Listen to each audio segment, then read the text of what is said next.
Hi friends! Thanks for tuning in. If you like this video, please give it a like, comment below, and take a moment to subscribe to our channel. The Riverwood area in Mississauga is a hidden gem, nestled along the banks of the Credit River. Riverwood is a vibrant community space, known for its stunning natural landscapes, including forests, meadows, and scenic trails that are perfect for walking, biking, and enjoying nature. The Credit River, which flows through Riverwood, is a significant natural feature in the area. It's home to a variety of wildlife, including fish, birds, and other creatures, making it a great spot for nature lovers. The river has a long history and has played an important role in the development of the region, serving as a vital resource for the early settlers and indigenous peoples.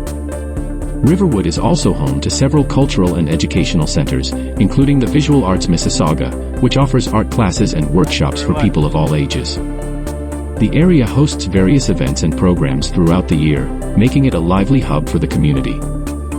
As you explore Riverwood and the surrounding Credit River, take a moment to appreciate the natural beauty and the peaceful atmosphere that makes this place so special. Whether you're here for a leisurely stroll, a bike ride, or just to soak in the scenery, Riverwood is sure to leave a lasting impression.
you.